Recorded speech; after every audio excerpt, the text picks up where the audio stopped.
Hey everybody, this is Trey with BlackFalconElectronics.com, and in this video I'll be showing you guys the Black Falcon Electronics mission board, and this is what I typically use when I'm building projects and whatnot. So I just thought it'd be a great idea to give you guys a rundown on some of the things that I think about for making a project. In particular, this video will be discussing Project AARCS, which is the Automated Animal Residency Control System, which is going to be a project that I'm actually going to be using for my animals that I have, my various snakes and mice breeders, dubia roach breeder, mealworm breeder, basically animal containment. And it's going to be an animal HVAC system, so heating, ventilation, and air conditioning is what it's going to control. So this is going to be a series of videos that I work on. This one will just be the inception, but I'm going to take you through the entire process of me making the project, developing the project, and testing, and then final implementation. Now I know there are going to be some delays going on with this because this is a very advanced project for me, as well as for Arduino programming in particular, because there are not a lot of people that use the Arduino Nano for advanced projects. People typically use it for just basic fundamentals, but I would like to show people for the business by Falcon Electronics that even something as simple as Arduino can actually work, and you can use it for very advanced projects that basically no one else has done, or very few people at the most. So let's go ahead and get started in this video, but before we do, please like, share, and subscribe. I have an Instagram as well as a Facebook page. Both are Black Falcon Electronics, and if you guys want to look at my videos on Twitter or look at any information on my Twitter, you can find me at the letter B, Falcon Flock, and you guys will see me there. So let's go ahead and get started with the video. I'll bring you guys closer and we'll go ahead and begin. All right, so this will be, this entire project consists of two different things. First, you have your AARCS panel, which has your AARCS unit displays. There are 8 AARCS units displays, and then this 9th one here, this is the AARCS panel control system. So each of these consists of an LCD, which is the rectangles that you see, and going from left to right and then bottom to up, you guys will see the temperature setting here. You have the humidity setting, the feed time setting. Your feed time is between how many days should pass before an alarm sounds to let you know you need to feed the animal. Then you have your send button, so you press the button and then it'll send data. You have your control potentiometer, so that control potentiometer works with the send button, so that when you set the control potentiometer to a certain value and press the button, it'll do certain things. And then up top you have your RGB LED status indicator light. And I discussed the RGB LEDs. Actually, I can show you it real quick. I have discussed it before, but basically this is what RGB LED is. So you have one light that's your negative, and then you have a one pin that will activate the red light, green light, and blue light, RGB. All right, so that'll be your AARCS panel. These are your AARCS unit displays. Here's your AARCS panel control. And here are your AARCS units. So each AARCS unit consists of another HC12, which you see an HC12 here. Here's an HC12 for the AARCS unit. This empty box that you see here, this will have inside of it the control system for the AARCS unit. Here is your fan, and here's your heat lamp. And all three of these AARCS units has the same thing. So first things first, when you first apply power to the AARCS unit, what will happen is it will have an SD card inside of it, an SD card unit, and it will look for a specific file. That specific file only exists when the AARCS panel has communicated with the AARCS unit and has given it specific data, such as like I said before here, your temperature, humidity, and feed time values. If it does not see that file in the SD card unit, that means it's never communicated. This is its first time being online. So then it throws an error. In this situation for this project, throwing an error means it blasts a buzzer, a very loud buzzer to let you know something is wrong, right? But before it blasts that buzzer, It'll give you 20 to 30 seconds. You can set the time range. It can be as much as a couple days if I wanted to, but in this situation, it'll just be 30 seconds, right? 30 seconds is how much time you'll have to go to your AARCS panel, set the values, set the control potentiometer to the necessary value, press the button so that the send button, so then the AARCS panel can communicate with this AARCS unit with the values. Now again, after those 30 seconds, if it does not see that SD card file or it does not see a value in the HC12 radio telling it here's your information, it throws an error, lights up a buzzer, and it's going to keep on going until you remove power and then put it back in. So basically until you cycle power, turn it off, turn it back on, and then it'll do the same thing again. Check for SD card. SD card file is not found. 30-second timer. 30-second time is up. Check the HC12 to see if any data is on it. If there's no data on it, then shout an alarm. Activate that buzzer. Problem is this. The HC12, all four of these HC12s are going to be on the same channel. I do it for convenience's sake. I want them all to be on the same channel because that ensures everything can communicate and it condenses the amount of code I have to personally write for each of these. So the problem would be if the AARCS panel sent data, how will the AARCS units be able to distinguish which AARCS unit the AARCS panel is talking to? It does it via the data that is sent. So each of these AARCS units is going to have a special ID. Each of these AARCS unit displays will have a corresponding ID, hard-coded in the code. So let's say we have 3 of these, so let's say A101 number 1, and then that will correspond to this one. Then you have A101 number 2, and then you have A101 number 3, and that corresponds to these. So just so we'll remember, I'm going to go ahead and switch to the other side, and I'm going to go ahead and do the same thing. So they're going to have a corresponding ID number or ID name. So here, this will be A101 number 1, A101 number 2, and A101 number 3. So they have corresponding IDs. Again, like I said before, it's going to be hard coded.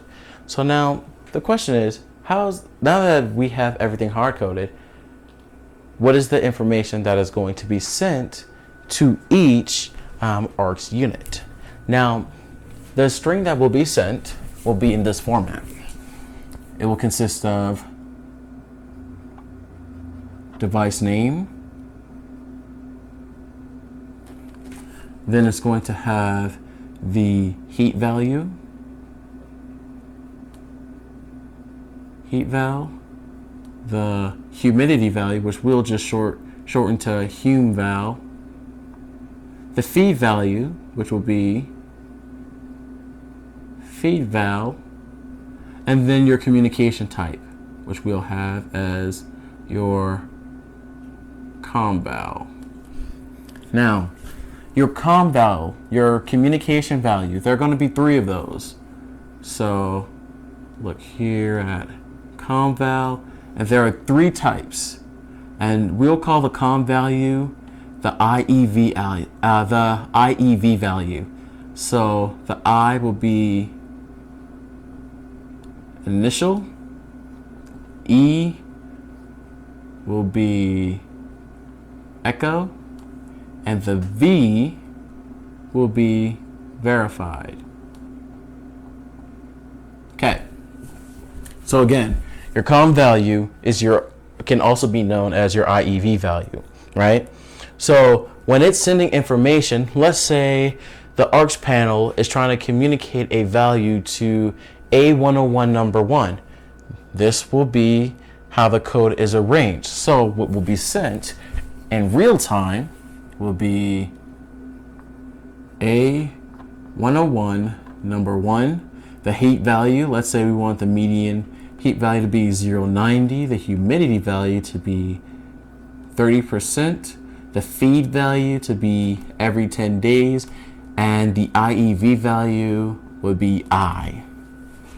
So this string would be sent to the AARCS unit, to all 3 of these AARCS units. Now, all 3 of them, again, they're all on the same channel. They all hear the same exact thing. They will all look and see, does the beginning value, the beginning code match my device name? So A101 number 3 looks and sees A101 number 1. Is this mine? Is this my ID? Nope, don't care. Same thing with number A101 number 2. Sees it. Does this device name equal my device name? Nope, don't care. A101 number 1 obviously sees it and says, okay, cool, this is mine. What it also does is look at the back, the IEV value. It sees that the IEV value is is I, which means this is the initial communication. Okay, cool. What happens next though? So now that it sees it, it saves this information, right? So it's going to then reply back for data verification. So the AARCS panel, let's say its device name is AP101. Doesn't need a number because there's only going to be one AARCS panel, right? So it detects, hey, this AARCS panel is talking to me because the device name matches my device name. So now I'm going to reply back because I see that the IEV value is I. So now the AARCS unit is going to communicate with the AARCS panel, and the message it's going to send is, let's put this a little bit up top. So it's going to say AP101, AARCS panel 101, and then it's going to send everything back as it was sent. So A101, number 1, 090, 030, 010, and instead of the IEV value being I, it's gonna send IE. Now the I is because it's gonna be sending the code back, and the E so that it knows that this IEV value is an echo. It is sending it back to verify that this was the correct information.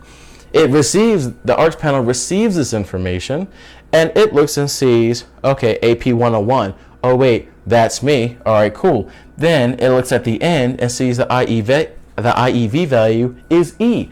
Okay, cool. So I know this is an echo. I don't have to send a bunch of different information because this is just an echo. So then it analyzes the contents of this and it verifies that it's correct. If it is correct, then the AARCS panel will reply.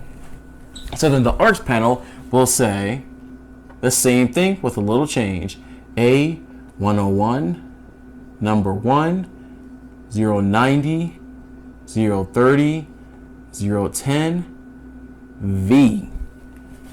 So now that it sees that, it's going to know, okay, A101, number 1, 090, 030, 010, V. Oh wait, it's talking to me, and it's a verification value. So then it compares that data, the data that it saved when it initially got it, minus the IEV value, is going to analyze it again and see, hey, does the old value that was first sent equal the value that I'm being sent now minus the IEV value? If it is, then all the data contained within is then saved to an SD card. So then it goes to the SD card unit in code. It goes to the SD card unit, opens up an SD card file. It saves 090, 030, 010 as its values, and then it separates it because, again, I told you that the sequence will be the heat value, the humidity value, the heat value, the humidity value, the feed, and the feed time.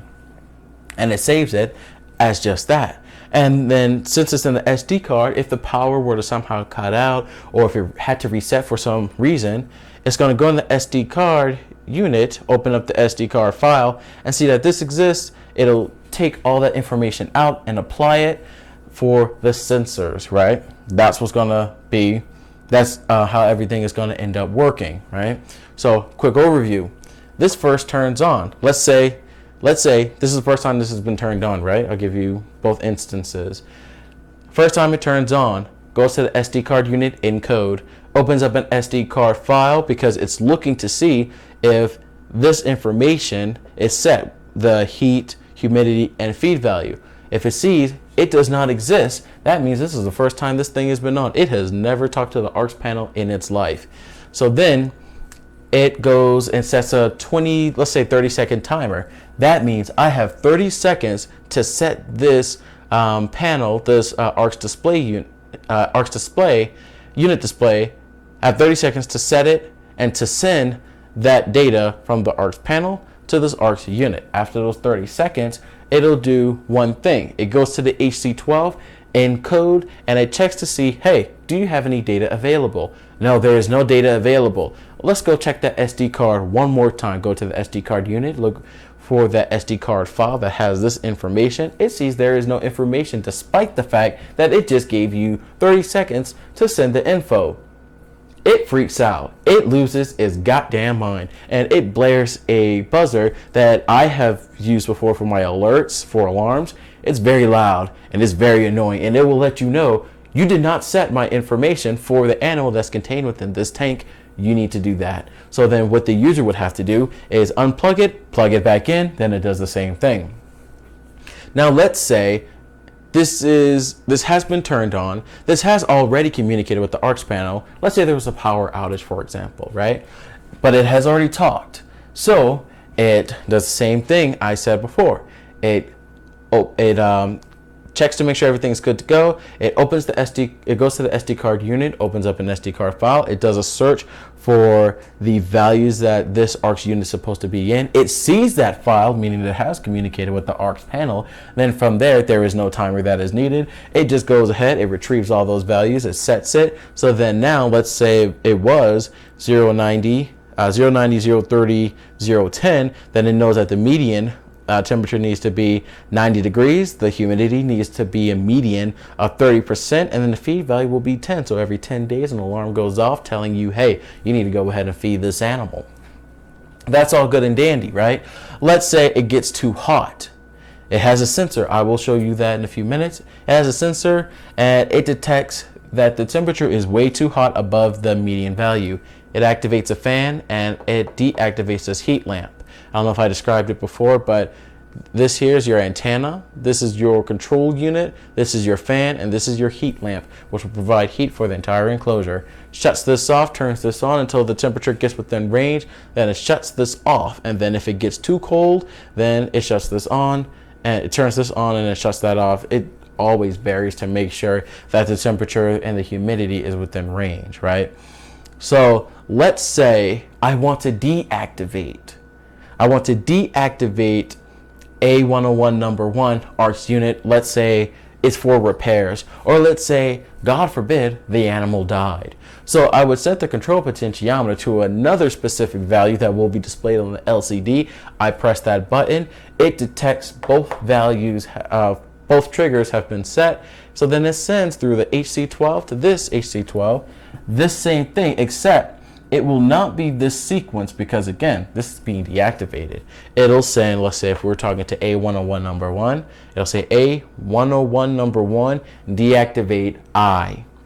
And then it'll send it back with the AARCS panel's device name and say deactivate IE. And then it knows that it's an echo, so then it sends it back. It'll say A101 number 1, deactivate V.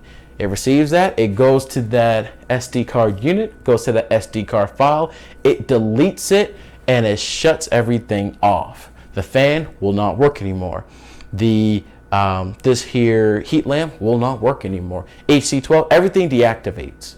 Now if I want to activate it again, I can reset it, and then it goes through that same process all over again.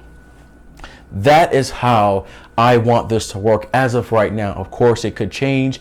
Again, this is going to be a very complicated project, but let's go ahead and show you guys what is required, the materials that will be required to make an AARCS unit, as well as to make an AARCS panel. So here are all the items that will be needed for this project. So we have the items here above the LCD. This is stuff that will be used for the AARCS unit. and everything below here, that's the LCD and below, will be everything used for the AARCS panel. So for the AARCS unit, we have the fan, we have a transistor to control the fan here, we have the BMP280, a buzzer, buck converter, HC12, I to C LCD with associated resistors. We have a relay here. This relay is going to be used to control the heat lamp, which is not pictured. And we have the SD card, okay? And the buzzer, if I didn't mention it. Now, here below, we have everything required for an AARCS panel. We have the 4 potentiometers, as well as their associated caps, the HC12, the I to C LCD, a DS3231 real-time clock.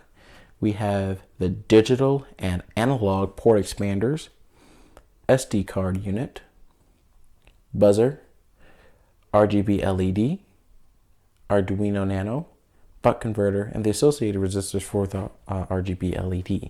So all of this, they're going to be put on separate boards. I'll actually show you guys the board I'm going to be using. So here's a board right here. It's pretty large, about almost the size of the palm of my hand, just about. I'm going to be putting everything on that, so I'm going to need 2 of them. And then once I get everything connected, I can go ahead and build the actual enclosure itself for both of these units.